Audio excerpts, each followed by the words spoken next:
I'm thinking we, I think we can go ahead and get started. Welcome everyone to our Breaking Down Policies series, where we will be discussing the impact of Project 2025 and Agenda 47 on our communities. My name is James McKim. I'm president of the Manchester branch of the NAACP, and I'm so pleased to be here helping to host this series along with Open Democracy, the Granite State Interfaith Action Coalition, and of course us from the Manchester NAACP.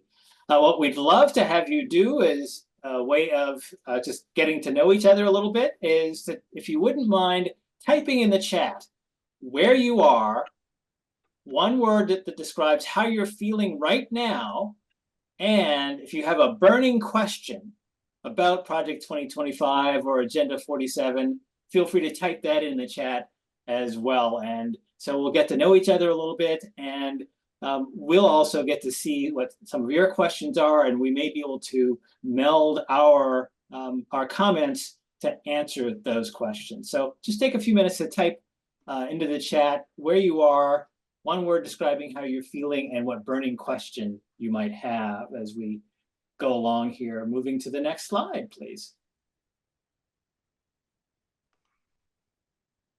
Anybody typing in? Let's see. I'd love to see what folks are saying as we come in. We've got let's see how many people have. So some great comments coming in from Derry, from Franconia, and Optimistic. This gives a sense of the energy in the room too. From Avalon, New Jersey, Hank Junkin. Oh my goodness, an old schoolmate of mine. Hank's here. Welcome, Hank. Deb's in Concord? Not in Ridge? You're not home? You're working. Nancy's from Bedford. Sarah Jane's here from Granite State Interfaith Action. She'll be speaking shortly from Manchester. Sue Chrétien is here, running for state rep. So welcome, welcome, welcome, everyone. So our objective here is to educate you on the impact of Project 2025 and Agenda 47, particularly in this session on Black and Indigenous people of color. And our other objective here is to encourage you to vote. That is so important for you all to vote, and also to get as many people as possible whom you know to make sure that they're going to vote. The way that we want to accomplish these objectives is to start off with the reasons behind Project 2025 and Agenda 47, and I'm going to talk a bit about that. And then we're going to talk about voting rights. We have just gone through an anniversary of the Voting Rights Act, and Reverend Renee Rouse is going to talk a bit about the history of the Voting Rights Act, and then we're going to have a bit of a storytelling about what's going on with voting rights from Sarah Jane Conoy. And then we'll talk about what's the mechanism for all of us to register for and ensure that we can vote. And Olivia Zink from Open Democracy will cover that. And then we'll talk about the impact of Project 2025 and Agenda 47 on immigration. And Viola Katsusumi will be talking about that.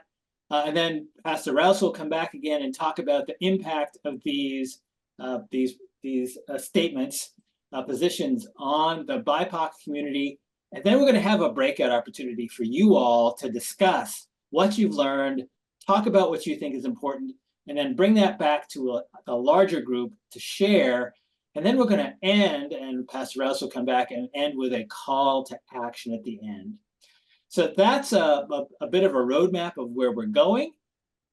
We always love to, if we can go to the next slide, we always love to acknowledge where we are.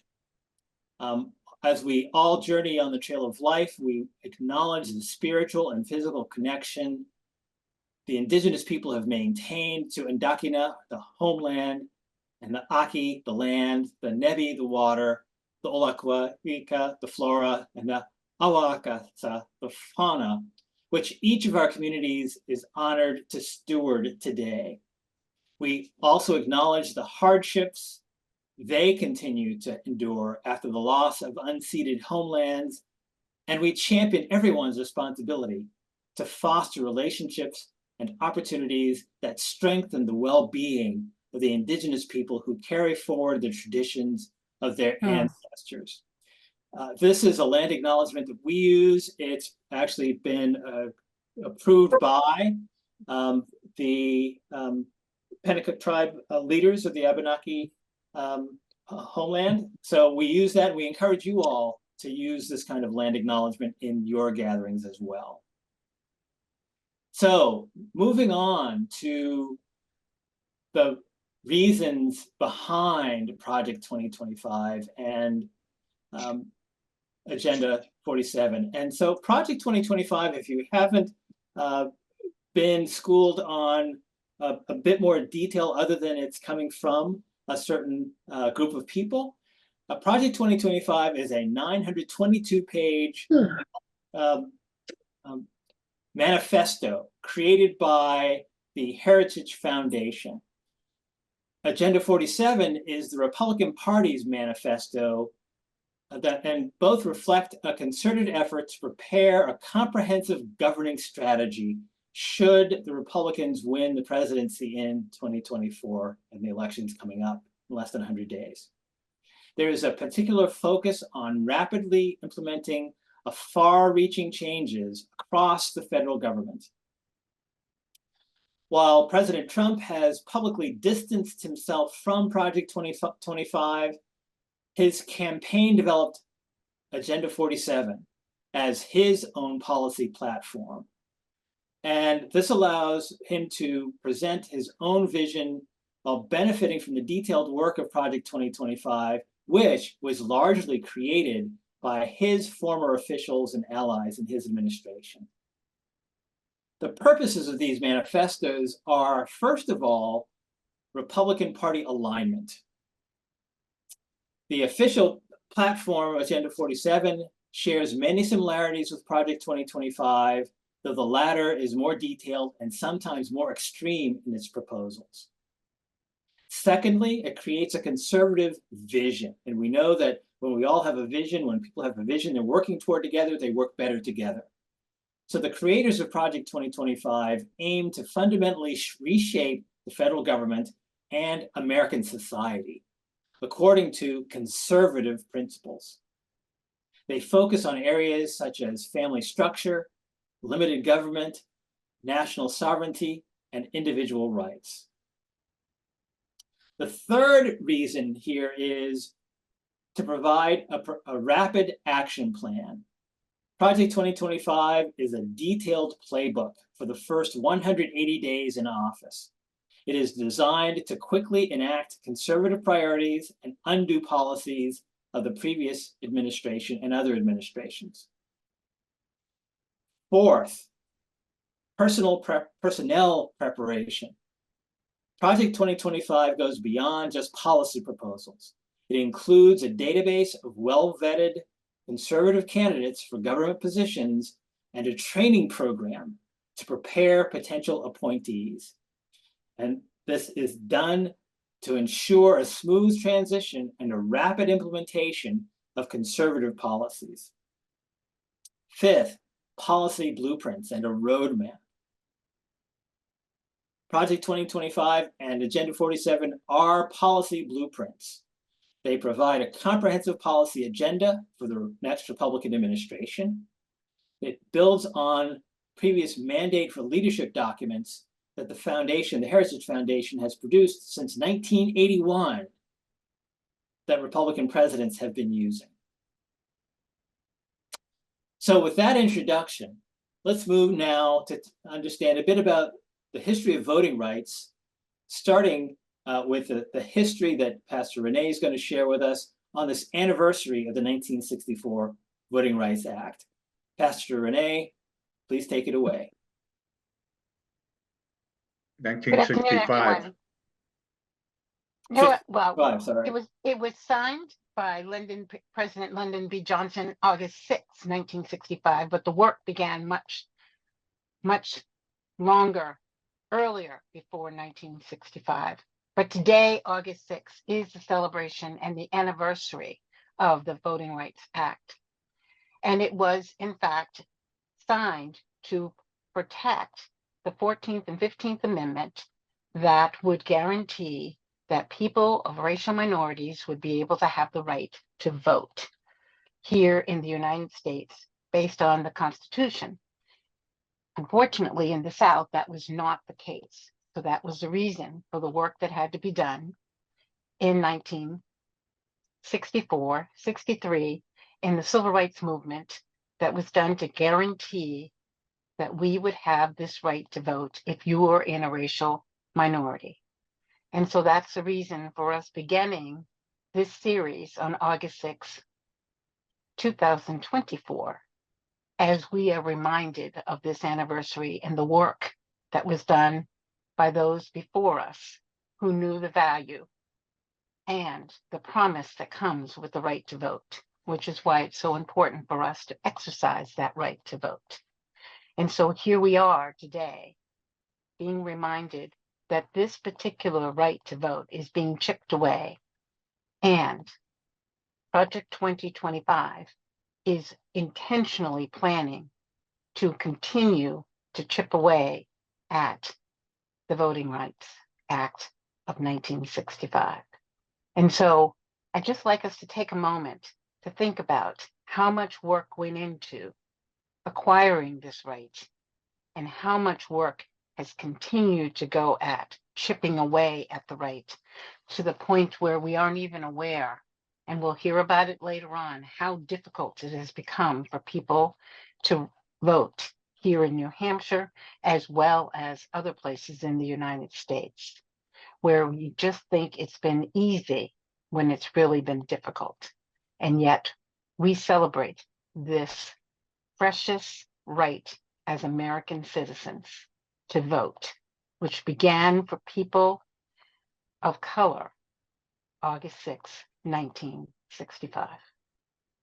And so as we continue on, as we move to our next slide, I just want you to keep that in mind as we continue to share more about why it's so important to vote on September 10th and why it will be important to vote on November 5th. Thank you, Reverend Renee. I'm Sarah Jane Kanoy. I'm here today as the director of the Granite State Interfaith Action Fund. And we want to talk a little bit about voting in New Hampshire. And while we have made progress in expanding voter access, many people still face disproportionate challenges to participate in elections due to factors including health, age, race, and gender. And since 2016, we have been doing voter outreach to voters of color in Manchester and Nashua and low-income voters. And I'd just like to share with you a few stories of the kinds of things that we've heard people encounter and witness people encountering at the polls here in New Hampshire. You might not know that the New York Times recently rated New Hampshire as the most expensive place in the country to register to vote. So other parts of the country, you can register to vote at the DMV. Your local community organization can go door to door and register you to vote. You can register to vote at your church. In some places, you're automatically registered to vote anytime you access any welfare or social security benefits. But here in New Hampshire, the only way you can register to vote is to go to your town clerk's office when that office is open. And in cities, that may be open 5 days a week, but in small towns, it may be open only once a week or very limited hours. The only thing that saved us from being subject to federal review was that we have same day, no fault voter registration, where you can register at the polls. But as you're about to hear, that right has been chipped away and is in danger of being almost entirely negated. But in terms of some stories that we've witnessed over the years from the polls, if you want to go to the next slide, if there is one, we have witnessed, because the polls are often run by volunteers without a lot of training. So we have witnessed suspicion of voters who come with accents. We've witnessed denial of interpretation for people who need language interpretation. We've witnessed denial of access to voting for people with disabilities, including twice we had to drive a woman a block to her poll and call the Secretary of State and have them tell the poll workers to go out to the car and let her vote in her car because the polling place had steps and she cannot go down steps. So we've witnessed this kind of thing happening quite frequently. We also have witnessed, I've personally witnessed my father, whose driver's license was expired because he's 93, being denied the right to vote at the polling place that he was registered at for his entire voting history in Manchester. So some of the problems are structural and some are problems that come from prejudice against voters of color, prejudice against disabled and aged voters, prejudice against voters who need translation. On the upside, I will say that many polling places, we have volunteer interpreters and we have volunteer welcomers, as well as clergy that stand and be present at the polls to support voters. But that should not be necessary. And there may be aspects of the Agenda 47 and Project 2025 that will prohibit that type of volunteer support for voters. And I'm Olivia Zink, Executive Director for Open Democracy and Open Democracy Action. And I think it's important for us to know what our rights are and know what we can do. So if you're newly registering to vote, if you've moved in New Hampshire or you're a new voter, you need to prove citizenship in order to register to vote. And you can do that by a birth certificate, naturalization papers, or your passport. Those are the 3 documents in New Hampshire that allow you to prove citizenship. If you don't have one of those, you can currently sign an affidavit to prove citizenship. You also have to prove, if you want, your address. The form will say domicile, but that just means where you live. And so there are many ways where you can prove domicile, your vehicle registration, a lease, a utility bill, your driver's license, if it has your current address on it, your mortgage statement. I always tell people, oftentimes your vehicle registration has your address on it. Also documents from a school that you're attending showing the address of your school. Also a signed note by a school official. A tax deed, a property tax bill, or other documents that show where you live are documents that you can use to prove your address. Currently, you can sign an affidavit if you don't have a document proving your identity address. You have to prove your age. So you will need something with your birth date on it. Your driver's license, your birth certificate has your birth date on it. So those are documents that prove how old you are. Most of the time, people assume you're 18, but this is mostly 18-year-olds or younger voters that are really wanting the documents to prove age. You also can prove identity, and you need to do that through your driver's license, your military ID, anything with your picture. So your student ID card, as long as your student ID card has your name, your photo, and an issuance date, it is valid for you to prove identity. And your passport also proves your identity. If you don't have one of these, you can sign an affidavit.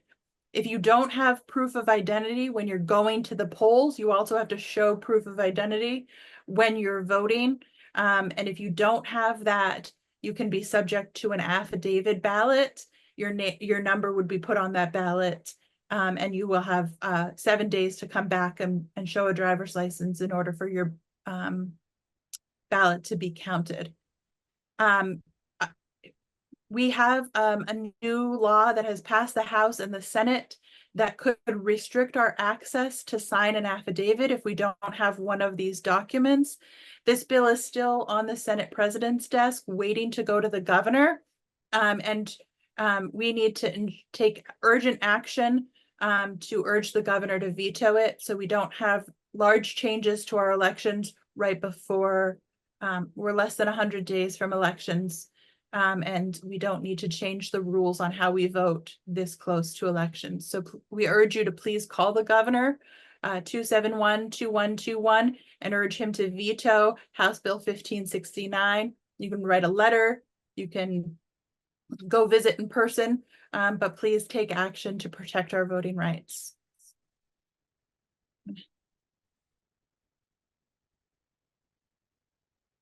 And most of you, so the previous administration, the Trump administration, really studied on this, but the Project 2025 and Agenda 47 goes further really to minimize the immigration levels and really dismantle the foundation of the immigration system. And we see that in a way that they propose some of the changes. One of them being that if any of the colleges provides tuition for DACA students, for instance, this proposal says that they could lose funding as a result of that. And that would really have an impact on state universities, but also finances for different college and higher education. We also see that they are trying to eliminate or terminate DACA, which is Dreamers. These are kids that came in under the age of 16.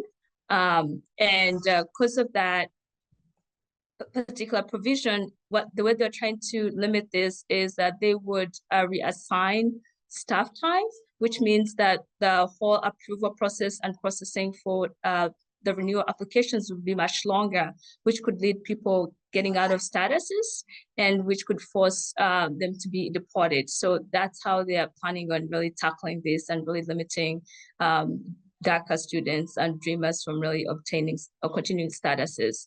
And this is one way Dreamers continue to work and go to school here. Without statuses, then they're out of, they could be out of could be easily targeted for deportation.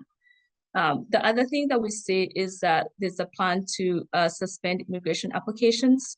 So they're trying to use the backlog system, where if there's a number of applications for particular visas, they'll use that as an excuse to put a stop from accepting new applications. Then the freeze of new applications means that that would increase more, make it more difficult for family reunification programs and skilled workers to enter. So that would make it much harder for people who are trying to get their families here or unite with their families. We also see that there is a suspension of, there's also the suspension of temporary visa updates. So currently, right now, the H-2A visas, which are visas that are awarded to agricultural workers, and H-2B visas that are awarded to other workers like construction workers, hospitality, forestry. There's a list of countries that gets put up every year.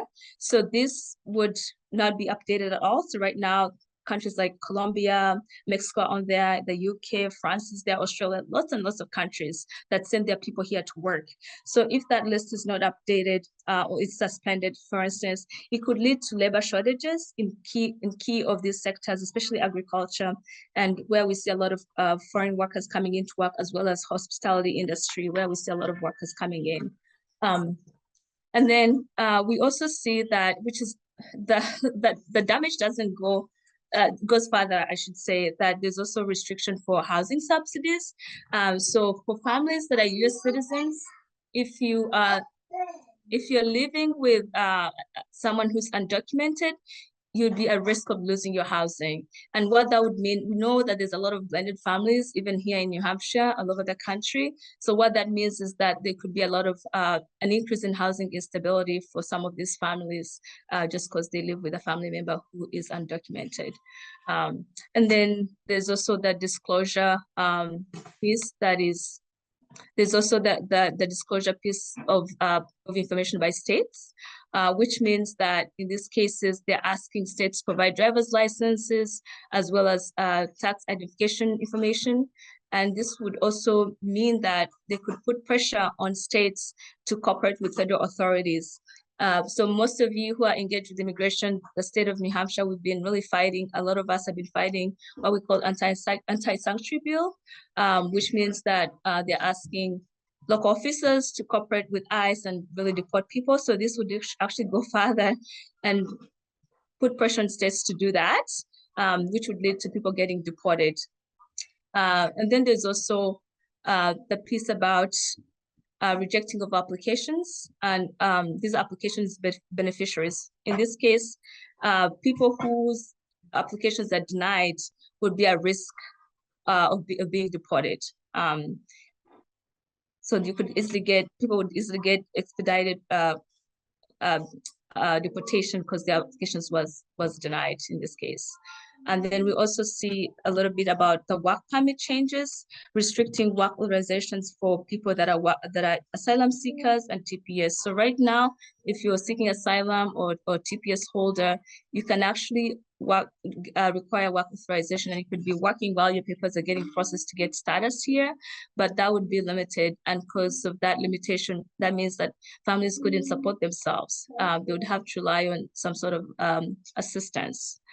And then also there's a piece about that T and U visas. So T visas means that those are visas that are offered to people who have gone through like trafficking or sex trafficking. And then like the U visas are given to individuals who are witnesses of crime, especially in America here, and they cooperate with the investigations. And so those are given people to protect them, but also to keep the communities safe, both immigrants and local communities here. And so there would be a limitation on how those visas are awarded. And then the other piece I probably should say, the proposal also really looks to reduce the TPS and the renewal of that TPS.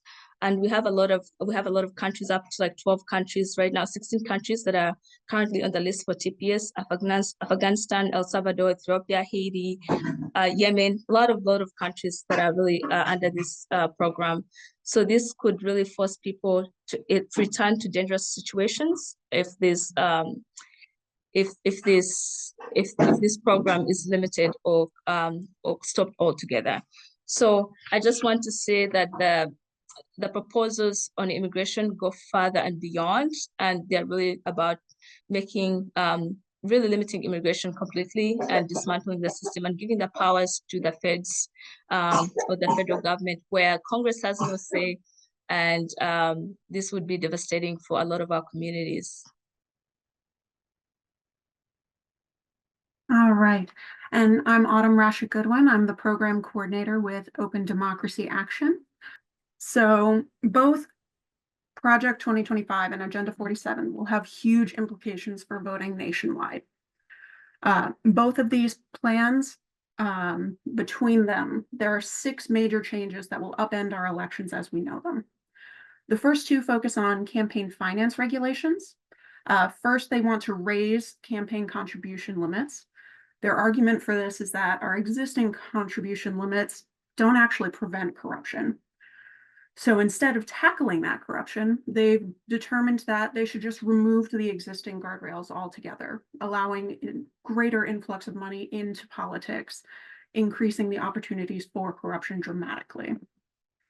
The second change is shifting the litigation power of the Federal Election Commission to the Department of Justice and placing the Department of Justice more directly under the president's influence. For any of you who may not be familiar, the FEC is an independent regulatory agency charged with administering and enforcing federal campaign finance law. The FEC has jurisdiction over the financing of campaigns for the US House, Senate, presidency, and the vice presidency. So this shift would give the sitting president influence over the enforcement of campaign finance law for not only their own campaigns, but for the campaigns of all candidates for the House and Senate, along with any presidential opponents that may be running. The potential for abuse for this power is massive, creating prime opportunities for waving away litigation for the president and their friends, and potentially targeting their opposition with litigation. Continuing with the litigation theme, the third change is reassigning the responsibility for prosecuting election-related offenses from the Civil Rights Division to the Criminal Division. There are several ramifications that this could have, but perhaps the most pressing is that this could effectively destroy our existing election structure. The majority of our election workers are volunteers, and how many volunteers are going to be dissuaded from helping manage our elections out of fear for criminal prosecution if they make an honest mistake? The fourth and fifth challenges have to do with the spread of election information. They want to defund public networks that they view as too liberal, and specifically call out NPR and PBS, which have been widely regarded as central networks for decades. Eliminating funding for these programs to silence opposing views leads to biased media coverage that manipulates voters. Coupled with this, they want to eliminate several federal misinformation and disinformation countering measures and fire the workers who were performing those roles previously. This will lead to rampant misinformation and disinformation campaigns that will sow chaos and confusion in elections and mislead voters into supporting or opposing candidates and issues that they otherwise wouldn't. The final change is only found in Agenda 47, not Project 2025, and it is the national requirement for proof of citizenship in order to register to vote. This is something that Olivia touched on a little bit earlier, but essentially this is one of the most stringent restrictions that you can place on voting requirements, because the documents required is either birth certificate, which there are several instances that we have seen where people, due to hospitals closing down, or due to marriage and a name change, or due to adoption and a name change, are unable to get a birth certificate that would function in this capacity. The cost for naturalization papers or for a passport can be extremely preventative for a large number of people. So this can be a huge barrier for countless voters across the nation. All right, and then I will go back. And I just wanted to break down into more detail what eliminating federal misinformation and disinformation countermeasures would look like according to Project 2025. They suggest ending U.S. Cyber Command's participation in federal efforts to fortify the U.S. elections, ending the cybersecurity and infrastructure security agencies' counter misinformation and disinformation efforts, dismissing the entirety of CISA's Cybersecurity Advisory Command on day one. And for those of you who may not be familiar with those organizations, Cybercom and CISA focus on foreign agents who have interest in manipulating the outcomes of US elections and undermining our democracy and our democratic process.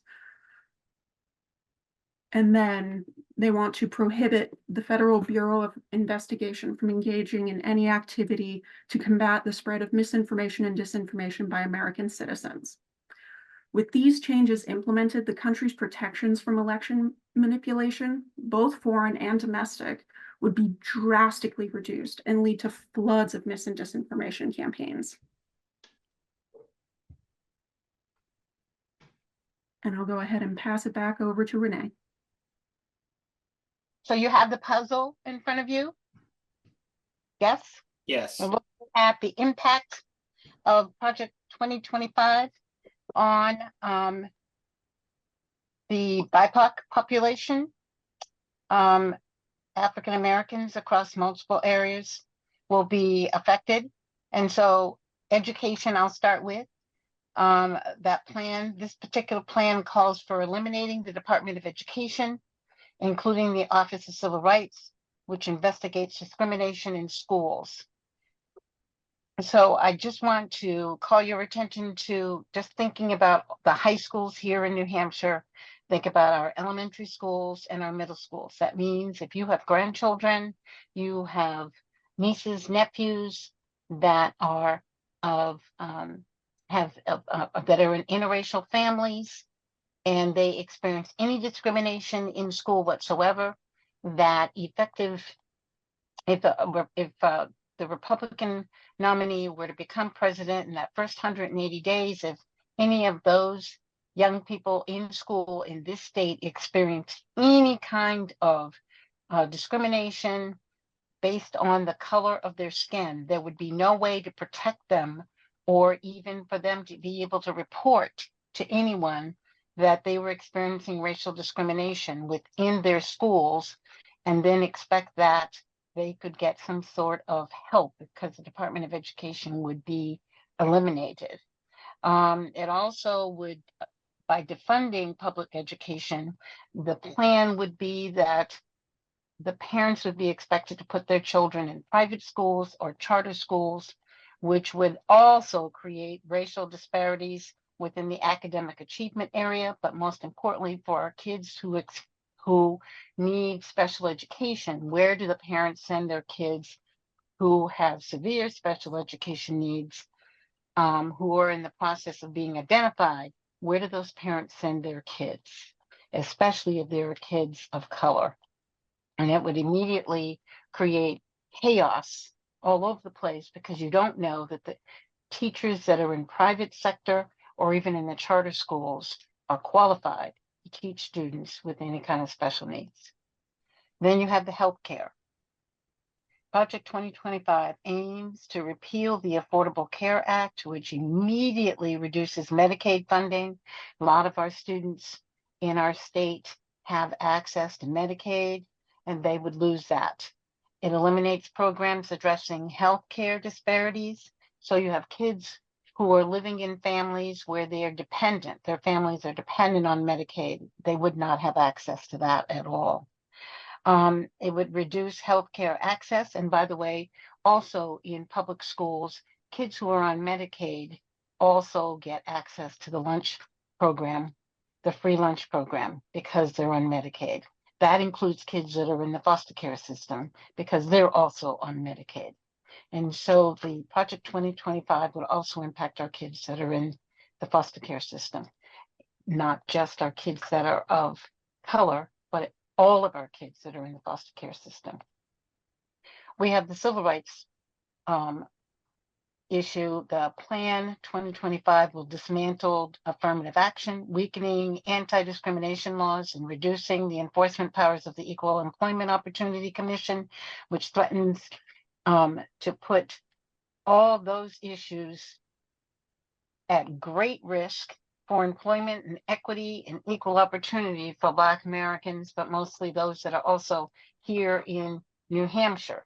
And how do we plan on addressing that when you won't even be able to complain about it or even try to get it back in place? Criminal justice. Project 2025 includes measures to increase policing and incarceration while reducing funding for community-based alternatives and initiatives addressing systemic racism in the justice system. Here in New Hampshire and our state prison, right now, our state prison, 6% of its population are people of African descent when we don't even make up 6% of the population. That is going to be a significant problem when Project 2025 is put in place. This will lead to higher incarceration for African Americans. Environment here in New Hampshire.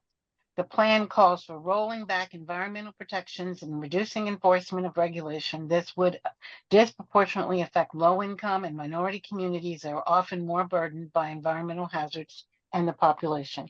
So in pollution. So we also here in New Hampshire would be affected by that because where are low-income families and minority communities going to be able to live? We already have that problem as it is, but so many unhoused people not having a place to live. Reproductive rights. While not explicitly calling for a federal abortion ban, I do know that Agenda 47 is going to ask for a national abortion ban. At first, it said that it wouldn't, but then when you look at it, it does say that it will. And so we have to be prepared that it'll say one thing, and then it changes and says something different. And so it continually becomes more and more restrictive against our rights, women's rights, and continuing to say that women don't need to have rights, they just need to be controlled. And we have to be careful what we agree to and what we vote for without really looking at what those we're voting for are saying and what they really mean when they say it. And then we have voting rights. The emphasis on voter fraud, despite lack of evidence, could amount to voter intimidation that has historically disadvantages Black communities. It is unfortunate that the Voter Rights Act that we celebrate today, its anniversary, has continued to be chipped at and chipped at and chipped at to the point where eventually it would no longer exist under 2025. If you listen carefully, you will hear things like "you will never have to vote again" is being stated even now, and it hasn't even happened. What does that mean to you as a voter, that you would never have to vote again? And then we have the economic opportunities. Proposed cuts to welfare programs and social safety nets would likely have to be disproportionately impacting Black communities here in New Hampshire, but all over the country. Unfortunately, it is easy to say, well, that wouldn't be my problem, but it is all of our problems, because if one group is not being cared for, then all of us are not being cared for. And so Project 2025 is once again a way, and has been for the last 60 years, a way of chipping away, of dividing us and causing us to be separate. And so we must pay attention to how we are caring for one another, because it does matter how we take care of one another.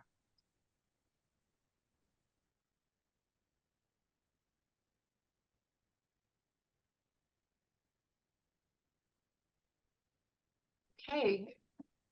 I think now we're going to spend a few minutes in some breakout groups that Autumn will put us in. And in these breakout groups, what we would love to hear is, what are your burning questions?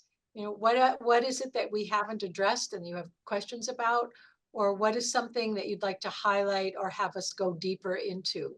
And your feedback will help us plan the next 2 events that we have set for this series. And hopefully those next 2 events will be in person.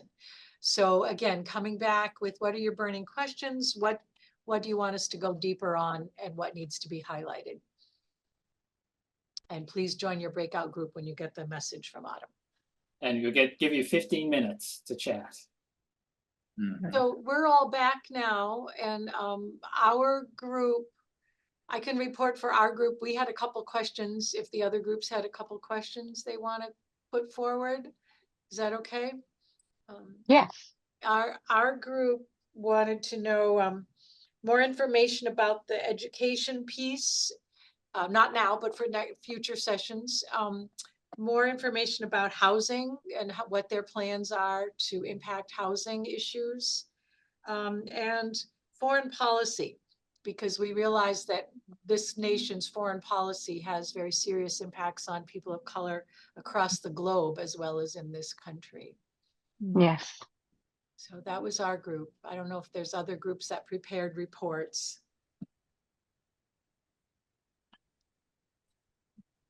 Well, at least one in our group, namely me, would like to have more conversation about the way in which Project 2025 will undermine democracy, government of the people, by the people, for the people, and replace it with a tyrannical sort of one-man power, like the king that we overthrew in the Declaration of Independence.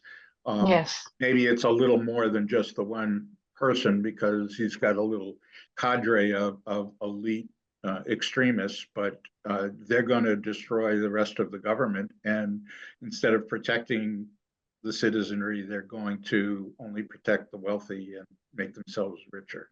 Right.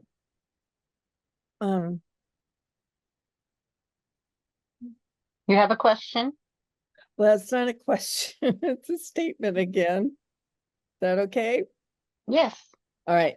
I do want to say very, very clearly that they are totally distorting the Bible and Christianity. Yes, they are.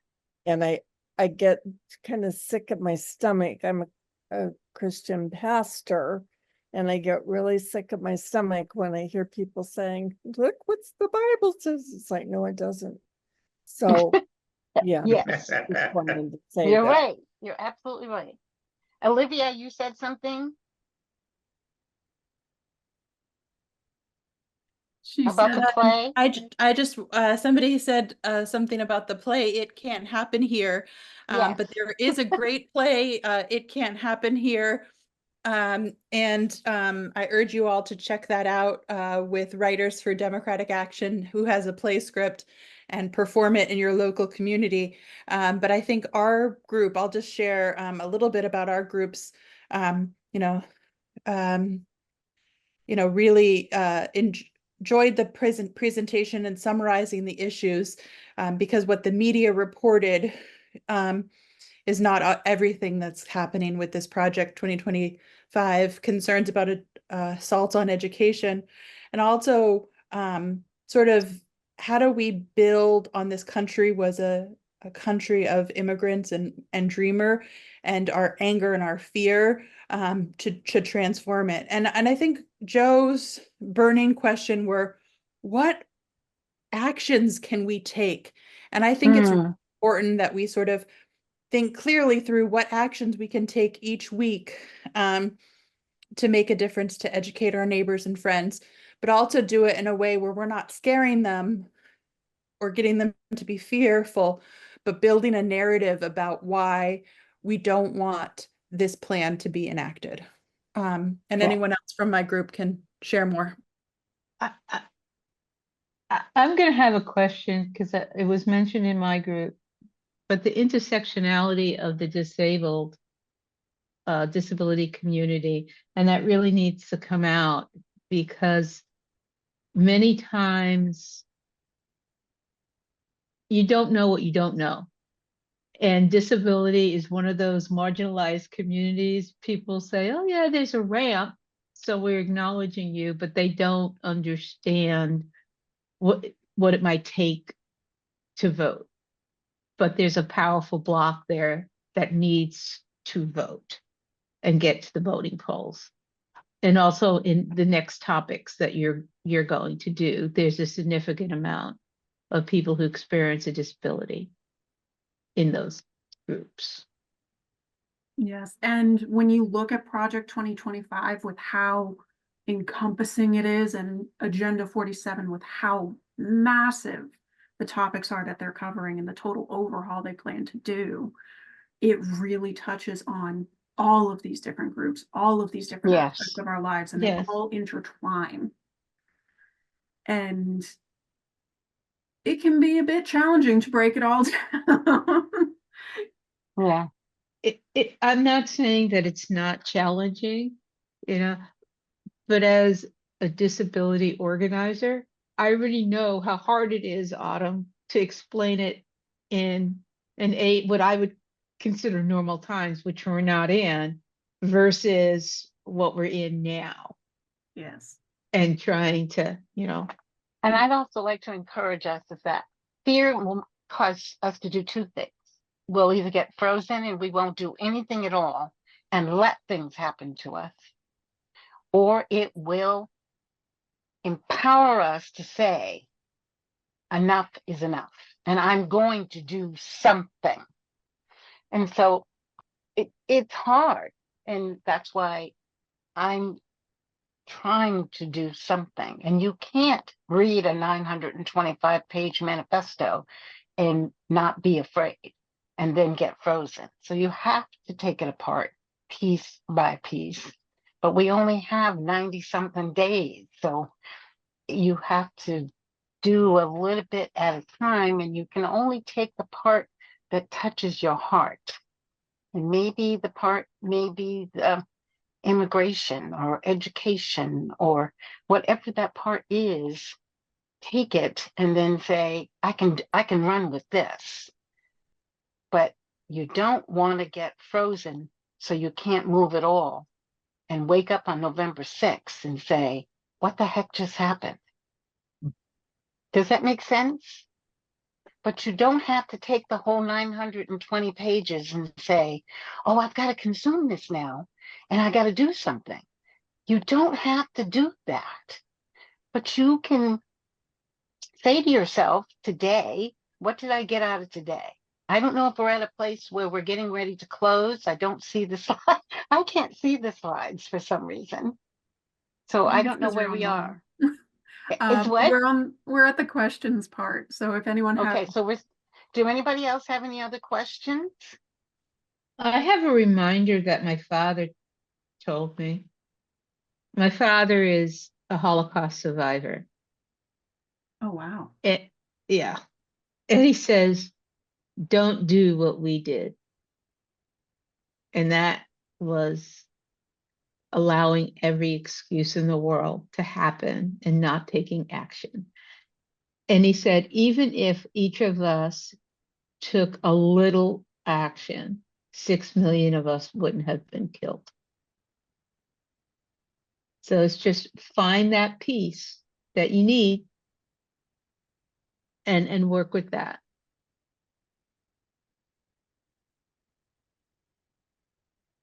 Oh, I believe that's- that. yeah. It's a powerful statement. Perfect lead into what we have as our next steps, I think. Yeah. All right.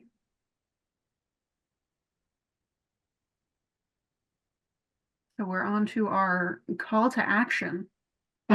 So How do I get, why do I not get to see the slide? That's my part.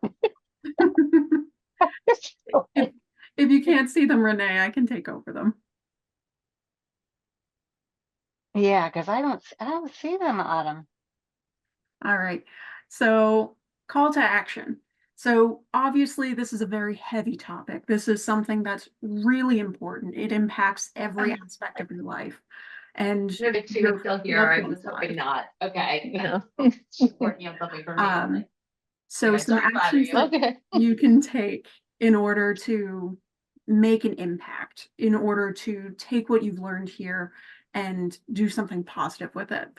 First one is to volunteer with GSIAF to reach out to voters of color, canvassing on Fridays, Saturdays, Sundays, and the phone number to reach them at is listed on the screen there. The second action is to call the governor and ask him to veto HB 1569 so that our voting isn't more difficult this year. Because at this point, that legislation, if it were to pass in this week, we would have different rules for our primary and for our general election, and it would result in several people being turned away at the polls and having their vote not counted. So make sure to contact him directly and ask him to veto that bill. Next action, speak to at least one other person about what you learned today. Like we've seen in quite a few of the chats, getting public awareness about this is huge. Sharing what you learned, sharing what you know is vastly important, and sharing resources is too. So make sure to reach out to one of your friends, one of your family members, a colleague, someone who you think would be receptive to this information. And the last and most important is get out and vote for our September 10th election and November 5th. Extremely important. All right, and then we have several upcoming events that we wanted to highlight. We will be doing 2 more of these events. The first one is on education and the environment, and that will be taking place at the Manchester Library, and on the 17th at 6 p.m. The second is on women's and LGBTQ rights, and that will be on October 15th at 6 p.m. in Manchester. The venue is still to be determined. Open Democracy has 3 trainings coming up for the upcoming election. The first is tomorrow at 6 p.m., our election workers and their roles training. So if you're interested in helping make the election run smoothly, helping volunteer as a poll worker, we'll be talking about all of the different roles and what their responsibilities are. August 14th at 6 p.m., we have countering mis and disinformation training with Common Cause. Basically going over how mis and disinformation are impacting our election cycle coming up and how you can be part of the solution in tackling that. And then on August 28th at 6 p.m., we have our nonpartisan poll observing training. And again, with all of the false narratives of stolen elections and voter fraud that have been going around, these poll observers are more vital than ever because they can help increase voter confidence. We can say if someone makes a false claim about voter fraud, we will have some boots on the ground who can say, no, I was there, I was watching, and nothing happened. Or if it does happen, they can catch it as it does. And then finally, NAACP has 2 events coming up. On August 22nd at 6:30, they have their general member discussion on civil rights positions. And October 19th at 5:30, their Freedom Fund dinner. Could I say something to the leadership? Yes. The DRC has written a voting toolkit. Mhm. It's geared to this disability groups. However, it's very clear and simple language, so it's not written in legalese. Which is important. And and we are willing to share them with anyone who wants them. So if you're like canvassing and you want something to hand out, you have it. And we also made a 1-pager that puts the dates of the primary and the general election also. So if you guys want those are available. Does that And include also- the rules for voting absentee if people can't make it to the poll? Yes, it does. We did a good job, Ken. Right. And I All mean, right. I had a long fight about using the word domicile, but I knew you'd do a it- good job, Deb.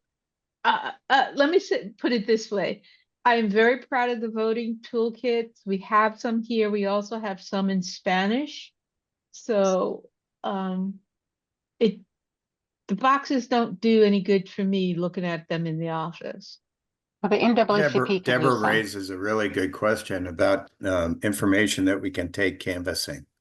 We need clear information that we can put in people's hands that they can understand. Yes. This isn't an issue about personality, although if we just stay on personalities, then we're going to miss Yes. the ramifications of what this election is really about. And the good news that came up in our group, and I'll bet it came up in other groups, is the plan is right out there now. It's not hidden. It's not something that isn't being stated. We know exactly what is going on, and now it's our job to present the counter narrative that is so important for everybody to know. So we've got to get the word out. We only 90 days, something like that. Yeah. Yeah, I think we're at like 89. Something like that. And for those that were out of state, I saw New Jersey, Washington, the NAACP has a link. If you go on to the NAACP Manchester unit, we have our meetings also hybrid. So And also the fun dinner you can attend, Freedom Fun dinner, you can attend hybrid as well. Renee, I'm on the GSIAF LOB LMNOP board. I'm only here for a week. I'm a Granite Stater through and through. Yeah, I tell people down here you can't take the New Hampshire for granted. Oh, stop it. That's terrible. So no matter what state you live in, you have to tell people what you learned about 2025 today, because it impacts every state in the United States, not just New Hampshire. So my Washington people, New Jersey people, I was so thankful you were here, but you got to tell everybody about 2025, no matter what it is that you learned, because it affects everybody. Not the person, it's the 2025 that's been, they've been working on this for 60 years. And Douglas brings up a good point in the chat. Many people are concerned about the real down to earth concerns, cost of food and gasoline. They're not thinking Absolutely. about the top level issues. No, that's So, true. Thank you for bringing that up, Douglas.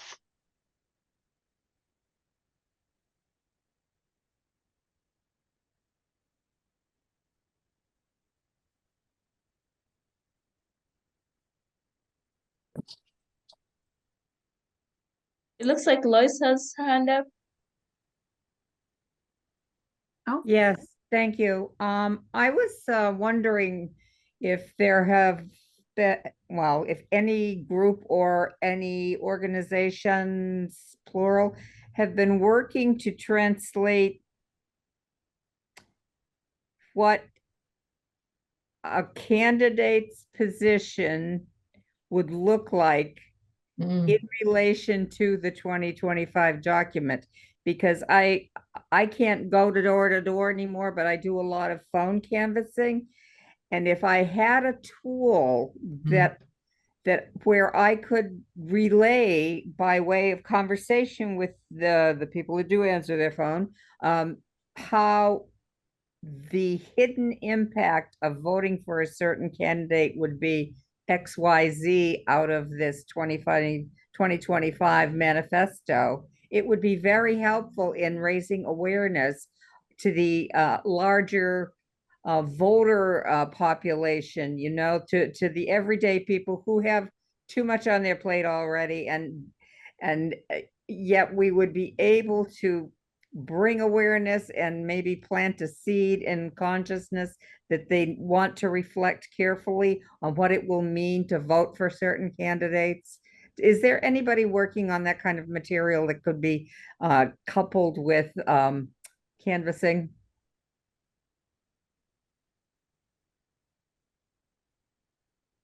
Anybody? I would know more about that after this evening. I'm part of the NAACP, and they're doing that training starting tonight. Okay, great. And so, you know, to help us be able to actually break it down so that you can have a simple conversation with people. Yes. Because it is so complicated. They start that training this evening at 7:30. Okay, great. Thank you. So as soon as I know more, I will pass that on. Both James and I will be in that meeting. I do know that the Young Americans for Liberty were one of the large groups involved with the creating of Project 2025. And they their Hazlitt Coalition has many legislators listed on their website as members of the coalition. That's another New help, Hampshire has 99 GOP reps that are members of that.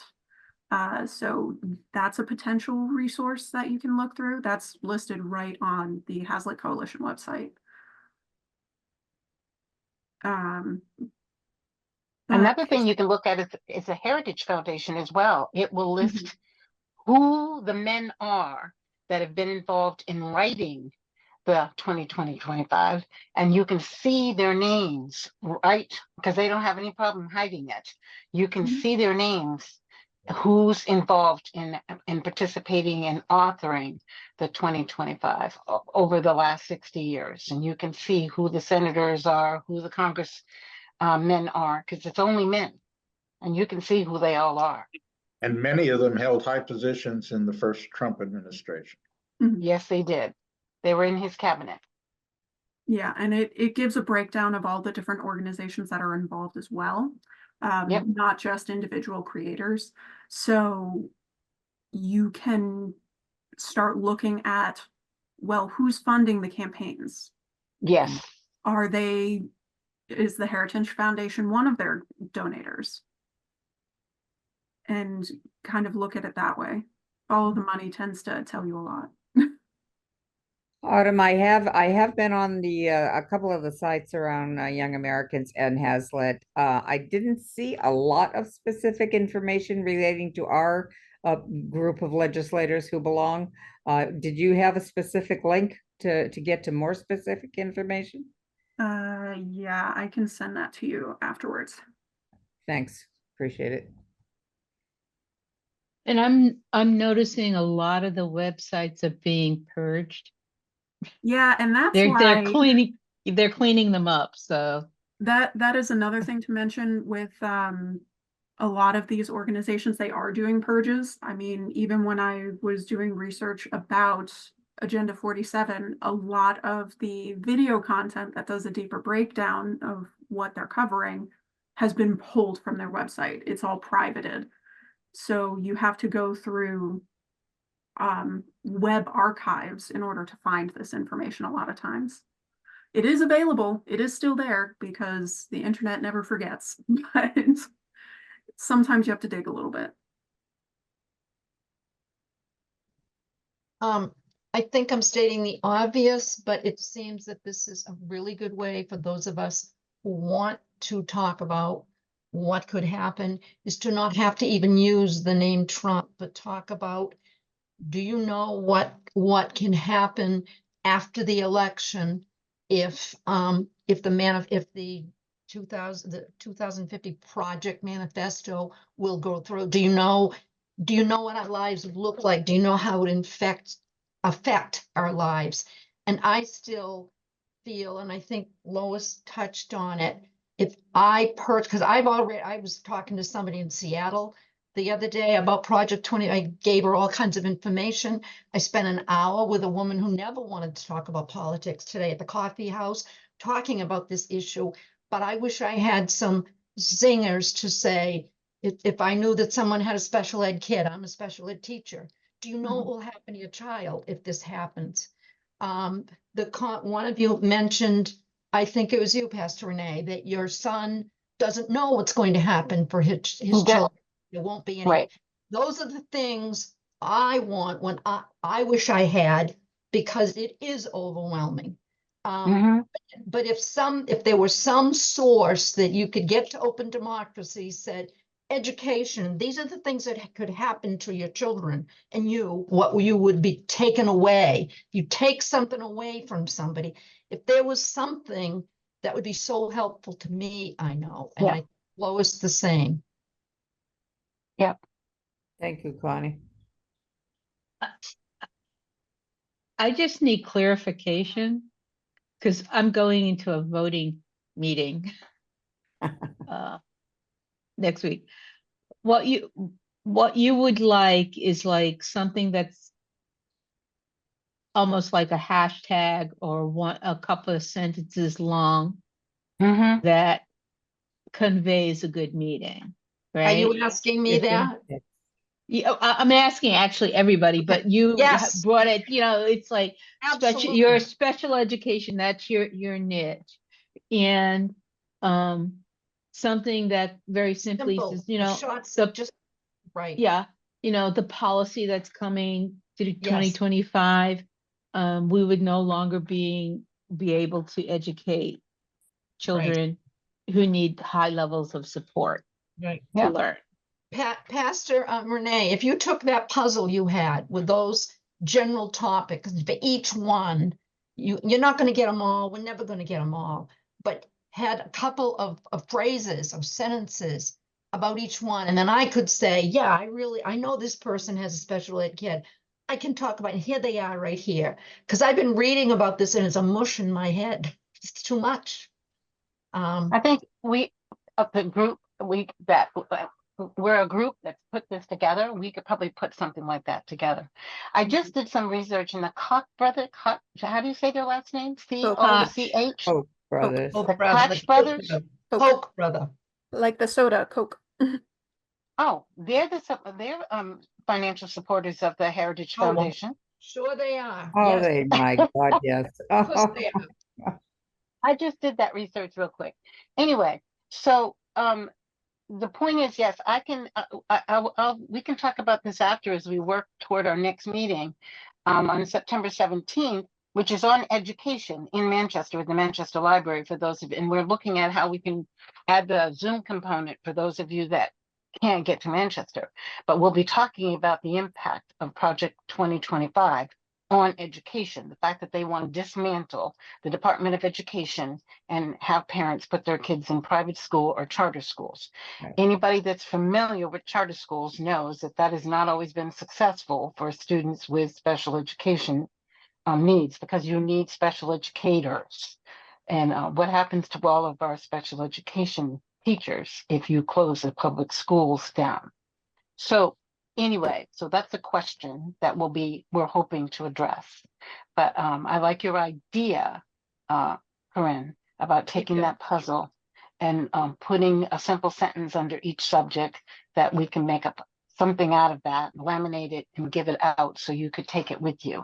Thank you. And use it to, so that's something I certainly could work at, creating something like that, like a little magnet that you could have it on your refrigerator that would help you be able to have a simple conversation with people. So I will certainly work at that as a little project. Thank you. Because we have to make it so that it's simple. You're talking about people's lives. You're not, and I think that's the most important thing for me, is we need to stop talking about the man because it gives him more credit than he deserves. Right. We need to talk about the policy that they've been working at for 60 years, waiting for the right person to go into office so they could make this plan work. And people need to know it's not about the man. He's just being used. They found the perfect man though, didn't they? Yes, they did. Yep. I think Chris Ann has her hand up. Yes. Thanks, Olivia. I just wanted to remind us about earlier in the presentation, the immigrant rights slide. Those are excellent, very pointed bullet points. You know, yes. And they are specific. If you have a T visa, that's you. That's a specific example. And it's just, I might propose that as just a general, format to follow. So if because yes, I definitely I would stop talking about the man, absolutely. But I would start talking about us, because it is us. It's our neighbors. It's our, my next door neighbor with a kid on free lunch, my elder relative who's on both Medicaid and Medicare, because it's Medicare too, you know? And that's, a huge segment of the population. So I guess I would say, if we're going to talk about anyone, it has to be us, because this is what it's about, speaking of democracy. So I guess I just wanted to, give a shout out to those excellent examples about households with somebody that's undocumented and your whole housing falls apart. Those are ramifications that are very specific and profound when they happen to us as individuals. And so if we're looking out for our neighbors, that is all of us. And then just as an aside, I happen to speak French, Deborah, so let me know if you need help with brochures that would, or. Yes, that would be very helpful. Sorry, Kirsten, I would use every volunteer interpreter but my pay grade doesn't go that high. And I don't want to get a beat down by the communication director that if I overstep what I Oh, I Yeah. see. But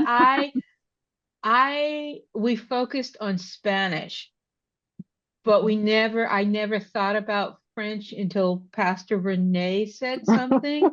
And so I will go back and say, we need to put some stuff in French because, and Yeah. so I will say the DRC spends to get something translated, it's a huge expense for the DRC, Yeah. Well, so. it's just that the Sudanese and the Congolese Yeah. speak French. Speak And your speak and your Haitian, the Sudanese Right. and the Congolese and the Haitians all speak French, and we have a large enough population in New Hampshire, and so Mhm. rather than constantly doing a translation, why can't we put things like this in French and their voters? So Yeah. why can't we put I- it in French? I can't say for this cycle, but going forward, because there's always something about voting every year. Mhm. It's not really, Go ahead. I mean, I don't intend this as a challenge. It's more just an offer of help, Oh, Thank you. no, it's not you, it's, if I Hey, was Deb, yeah, w- could you get maybe a grant from the Charitable Foundation to translate those pamphlets into French? I mean, that seems like, I would, I would, I Next will cycle put meeting. that through, and when I'm knocking on your door to say, Ken, could you help me write this grant? Because I have to. But where there is a will, there will be a way. That's what I'm trying to say. But we only have a very short time to turn something around. So right. maybe if we can develop a quick flyer about vote. We have flyers already in existence. So if we can do a quick turnaround, I can get flyers out to this, the immigrant population. Okay, I like that idea because I have access to the French-speaking Africans in Concord as well as in Manchester, and I believe most of them that are new Americans. I was told don't go vote because they don't know how. Oh, Renee, Yes. we need to talk afterwards because I have a fantastic teaching slide presentation that I do. All right. So yeah. All right. Anyway, where's the rest of my team, a group of us that are all working on this together? Well, I just Because want we to are thank now at everyone. 5:41. Thank I don't everyone wanna- for coming. We'll have another event in September and we'll send out a follow-up email with the information that came up tonight. So thank you all for being here. Yes. Thank you Thank so you. much. Thank you Ren- so much. Pastor Renee, could you, before you go, drop your email address in the chat? Sure. Great meeting. Thank you, everybody. Thank you. Thank you, Lois.